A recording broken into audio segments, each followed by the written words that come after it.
There are microphones that some staff have. If we could use the microphones, we are recording, and so I want to be able to catch your questions.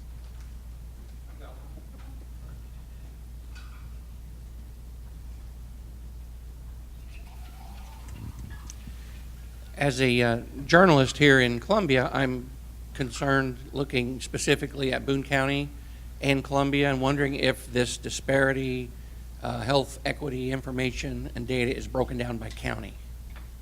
So a lot of the data for most indicators is available at a county level. For African Americans, it is much more difficult to get Hispanic data at the county level, and that is mostly just because of the absolute number of Hispanics in the state, and most counties don't have enough to actually have county level data, but it is available for African Americans. And if it's not specifically broken down by county in the data book, because we couldn't include everything, you can go to that MICA website, and almost all of the data is available at the county level.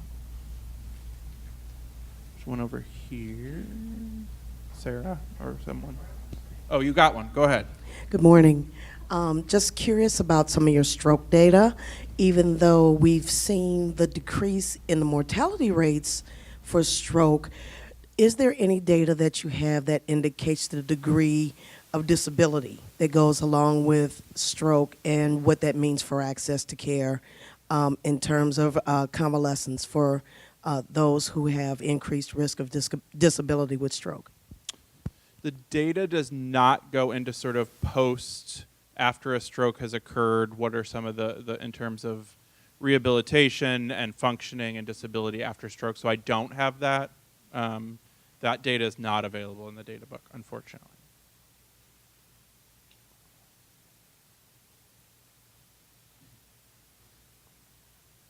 Other questions?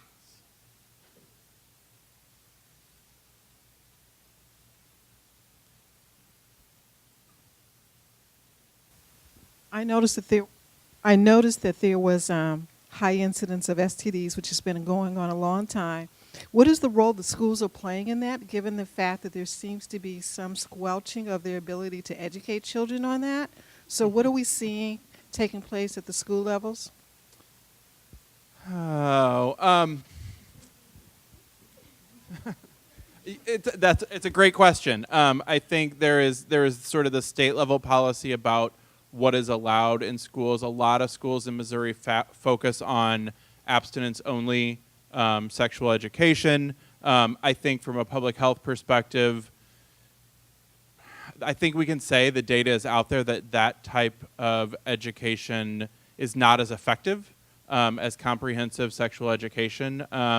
That's controversial. It's controversial for me to have just said that in this state and not in public health circles, I don't think, but we, I think as a community, need to start having those conversations about how do we focus the programs on evidence-based, effective, because these are the lives of our young people that we're talking about, and that should be the focus of our conversation and not necessarily the politics of it. And so oftentimes I say, like, we are looking for the best, most effective policy that changes lives and helps improve the community's health. And I think that's the perspective we really need to come from. And I can actually share an example of a community that we're working with through the Center for Health Policy that's actually making really great strides. And they have worked with current law. This is in Sedalia, Missouri, and I think they would be happy to talk to anybody here about what they've done. But they're working with the current standards. And basically, their first step was to reach out to parents and say, well, you know, what are you comfortable with? And the parents said, we want to know how to talk to our children. And in general, we're not opposed to having that change in the curriculum. So Sedalia did a great job working with parents and the school board to implement more than just abstinence-based education curriculum. And they did this in response to their spike in teen birth rates and STIs. So it is being done, and this is a small rural community. And sometimes I think that we perceive that these small rural communities might be more conservative, but they got it done and haven't had a lot of backlash, which I think sometimes we expect, and that makes us a little more hesitant to push on those policy changes. And I think that's a great example of making change at the local level versus the statewide level. And we've had, at the foundation, we've had those type of experiences for years now on a variety of public health issues where we weren't seeing a lot of traction amongst the state legislature on things like smoking. And so we sort of switched tactics and started really working at the local level and saw the number of municipalities that went smoke-free has just quadrupled in the last 6 years. So a lot, I think absolutely Shannon's correct. A lot of the solution is taking it out of the politics of sort of the statewide and looking at really working with the community and what is the community wanting. And when you have the backing of that local community, change can happen.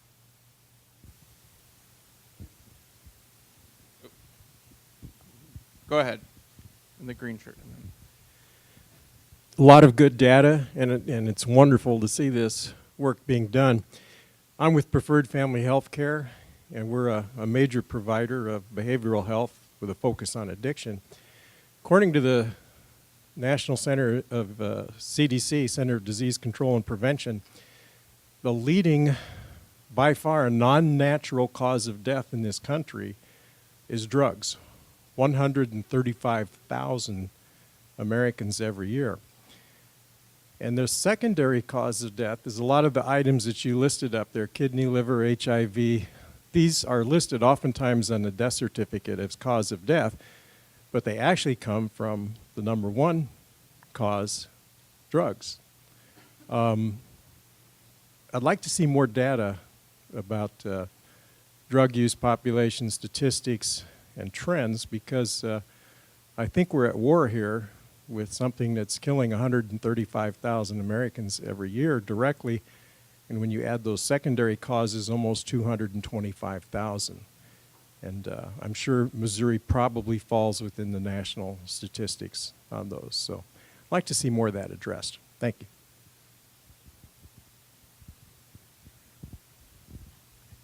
My question is, who's in charge of training the doctors or the people in charge of health in cultural diversity? Is that mandatory? They do it because they want to, or how that works? I am happy to take any corrections if I'm wrong on this, but I do believe that it varies by institution and organization. And it's very difficult for us to know exactly what people are doing. And actually, that's one of the things I'm going to talk about later in the day as far as what we need from you all as collaborators. One of the things that we would like to do is do a comprehensive survey of our collaborators and reach out to the different health associations and medical associations to understand what type of cultural competency and diversity trainings are actually being done, and what is the quality of those trainings, and how is that translating into your service. So this is one of our long-term goals for Missouri Health Equity Collaborative because honestly, I don't think we know the answer to your question. And we know that it is different from one institution to the next. And while we're starting to see some increases in some really good programs around cultural competency, diversity training, one of the issues that we hear and continue to just pay attention to is that a lot of times we think cultural competency, patients are seeing the doctors, the nurses, that's who we need to focus this type of training on, and that's absolutely correct. But there is a whole range of healthcare professionals, from dietitians to your front desk staff, and everybody needs to be receiving that type of training, and that's not happening. And we know that while it's increasing, especially for sort of doctors, nurses, physician assistants, it's more of those healthcare workers that patients spend a lot of time with that aren't receiving, the healthcare systems aren't investing these resources and providing those type of trainings to those frontline staff. Mi nombre es Eleazar González. My question is related to, in the macro context, in the national level, what are these disparities? How the crosstab look like, comparing with neighboring states and the national level? So, unfortunately, I'm not, I'm a Missouri expert. I don't know my neighboring states very well. So I can say some of the things that I sort of already pointed out. We do have a much faster growth rate of Hispanics in Missouri, so almost double the national rate. We tend to be a fairly young Hispanic population, even compared to other states. The Hispanic population is much younger in the United States in general, but in Missouri that's especially true. I think it's very similar in terms of some of the indicators that we see in Missouri that are especially concerning, such as diabetes, high cholesterol. Those are very similar trends to what we see nationally in other states.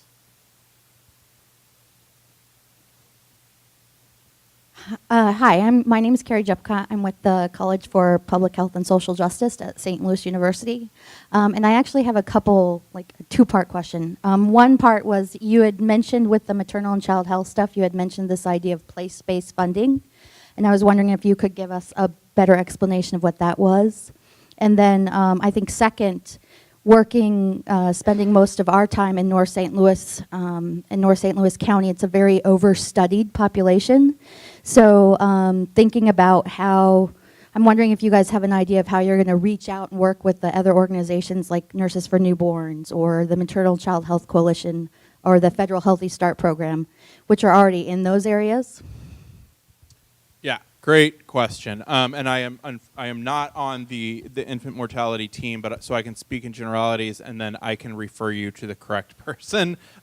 We are taking a very different approach in those two areas. So North St. Louis, as you just said, there is a plethora of resources and services, and so the approach there will be, and this is all just sort of getting going dialogue, the approach there is more, there needs to be collaboration and facilitating collaboration between all the services and resources that are out there and doing the work. So it's probably less funding that will be provided in North St. Louis and more of how do we work and help people work together.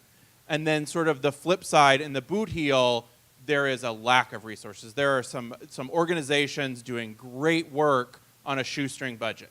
And the services are just not available and aren't there. And so the approach in the boot heel will be very different, where it's going to be beefing up the amount of resources and funding that go in to these organizations, and also some technical assistance capacity. How do you go from a shoestring budget to make sure we don't all of a sudden, it's a lot to jump when you're used to working on a little bit of money to having a big influx of money. How do you do that effectively and make sure that we build that capacity over time? So those are the sort of the two approaches, and that's about as far as I can talk to.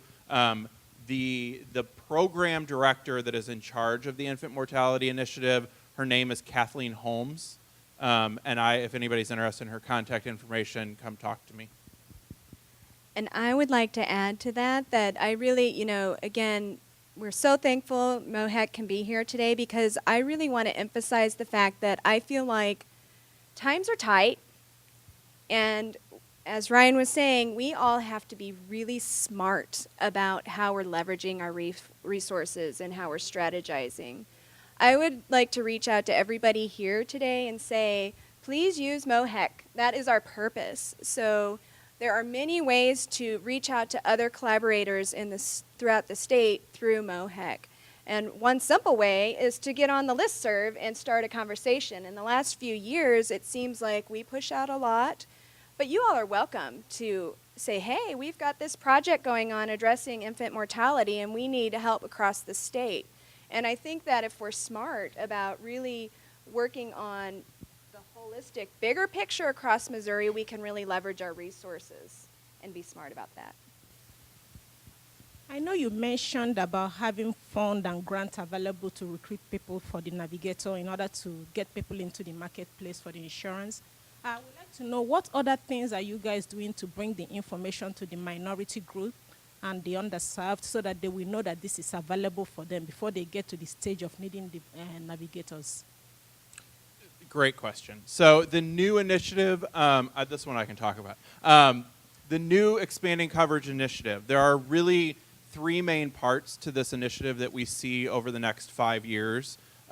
Number one is awareness. So exactly what you just said, making people, we know in Missouri and across the nation, there's a lack of understanding of what the Affordable Care Act means. What does it mean to me as an individual, to my employer, to my family? And there is a lack of understanding about these new options and the new marketplace that's starting. And so our first step is really awareness campaign and making people more aware. There is a Cover Missouri coalition that is working on this coverage initiative, and we are welcoming anyone who is interested to join. There are three main working groups. There's an awareness working group, there is a enrollment working group, and there is a health insurance literacy. So it's great that we're going to get people signed up for health insurance, help them access subsidies. But if you get an insurance card, how do you use it? What does this mean? What is a copay? All of that is involved. And so the awareness campaign, in terms of how that will work, in terms of outreach, we are partnering with a communications firm to develop culturally sensitive materials, adopt those for different populations. We will make all of those resources available to our community partners. So in terms of whatever information, brochures, publications that we need to get out to the community, we will provide those to you. So you will be able to just call and request those, and you will be free. We will adopt them for certain populations, and then we will give people free sort of reign with our input to also adopt them for other minority populations that we don't have the expertise to do that. Hello. Talking about awareness, I would like to make a comment about different organizations and clinics, I would say, that are working on this subject, closing the gap of health inequalities. But sometimes because they are so immersed in their work, they are not even, not recognized, but MFH or MOHEC, they might not be aware of that incredible work that they are doing. Through the work that we are doing about the health promoters and health literacy program that Centro Latino is doing with the funding from MFH, I got to meet and find a very active group in the area of Neosho, which is Access Family Care. And one of the things is a model of awareness for the rest of the clinics in the whole state, because what they did is what I always try to find out why they didn't do that, but now they are doing it. So one of the things that you mentioned is that in order for people to be comfortable when they go see a primary care physician or they go to a clinic, they should have somebody accompany them, healthcare workers or promotores de salud. Usually, the healthcare providers or the clinics, they think, well, we have a bilingual person here. So the bilingual person goes and they do this and that, but there is a lack of cultural competency right there. So this clinic in Neosho, they did, like 2 or 3 years ago, I would say that we were pioneers in that area, and they did hire a promotora de salud. They showed her all the ropes.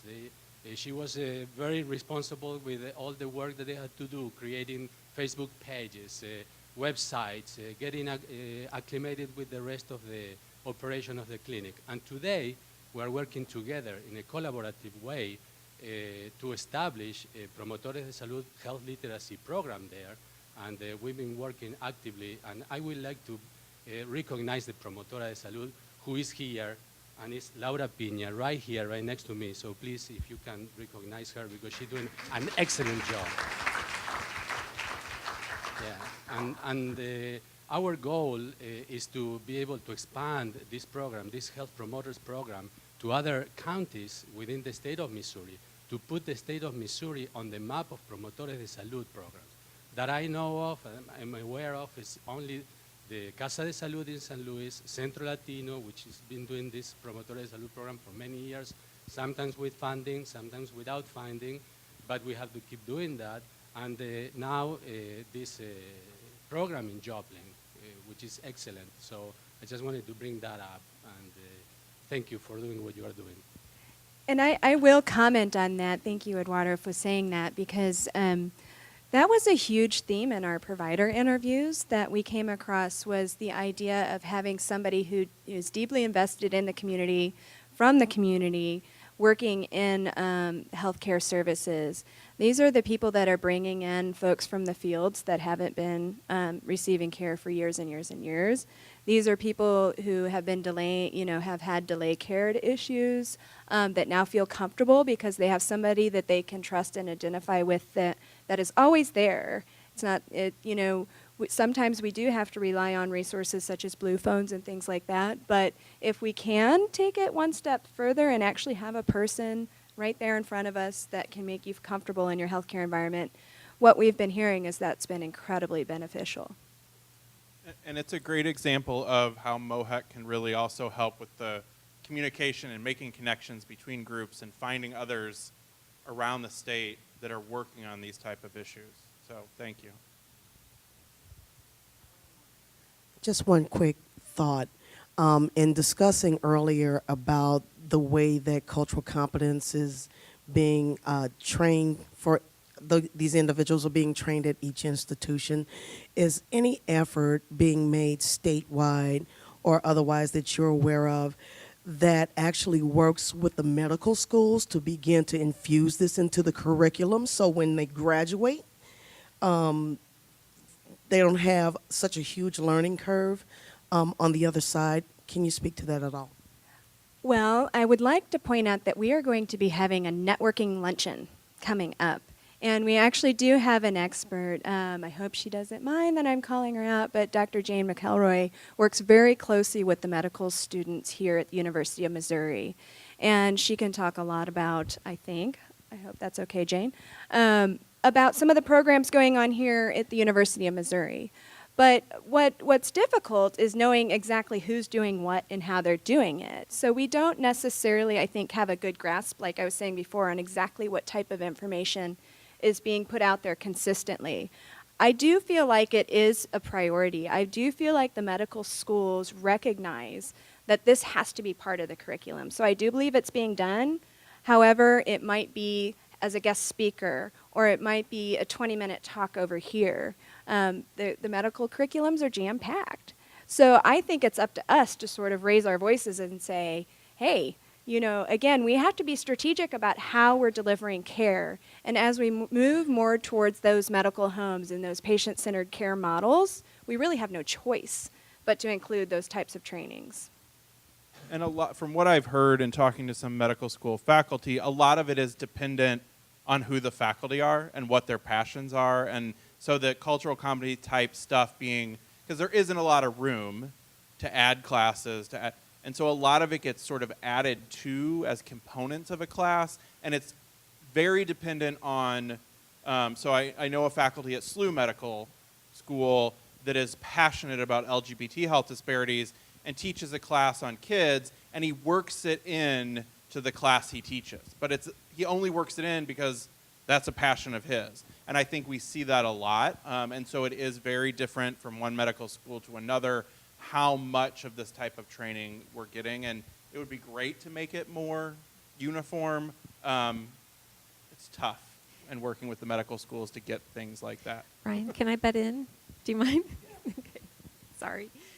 I'm Karen Edison. You're going to hear more from me in a minute, but I just wanted to say, I wanted to agree with what Shannon and Ryan just said, but in many medical schools, there are one or two, sometimes a handful of very passionate people around these issues. What we really feel is that we can't just rely on those few passionate people to do this training. Because if they go away or they get tired or they get criticized and then the people in charge say the students didn't rate you very highly, so maybe we won't do that next year. We need inclusion training for all of our faculty. So it's not just depending on those people, the champions. We need everybody to understand these issues around diversity and inclusion, including the leaders. They need to own it. And so we still have lots of work to do. I'm not speaking for any other medical schools. I'll just speak for my own. Don't quote me on this here. Okay. We still have a long way to go.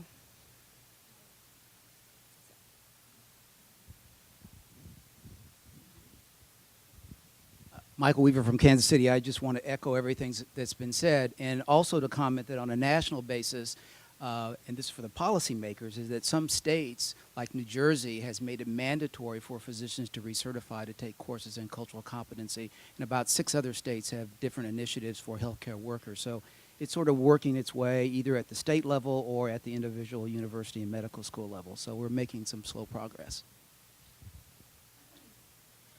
St. Louis, just wanted to make one comment. So I've worked at WashU, and I'll be speaking later. I'm now affiliated with SLU. But I think one of the most basic things to remember in cultural competence is we're working against an implicit curriculum often in the medical schools, which is blame the patient.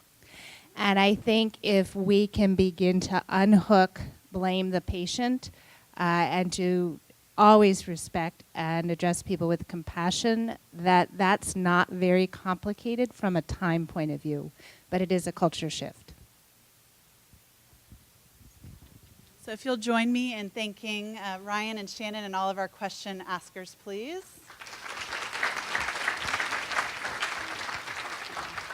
So you've already gotten a sneak peek of what's to come this afternoon. We're going to have a very lively panel discussion, I have no doubt. I did want to make sure that you knew that there's very comprehensive slides, a lot of good data on the slides this morning. There's a reason we like to talk about our websites, right? We like to drive attention to our websites. I'm going to give you 2 wonderful reasons to go to the Missouri Health Equity Collaborative website and the Missouri Foundation for Health website. So the first is if you'd like access both to the video of this event, ultimately, and then the presentations used this morning and this afternoon, that's going to be at the Missouri Health Equity Collaborative website. Very easy, just mohec, mohec.org. And then you heard Ryan mention several funding opportunities, including some smaller grants that we haven't offered before that he didn't mention this morning that are open right now. So if you're doing work and you want assistance and it doesn't fall into those areas that he talked about already that are targeted initiatives, there'll be some opportunities for small grants to help support that work. That's a great reason to go to the Missouri Foundation for Health website, which is mffh.org. So we encourage you to go there for those materials.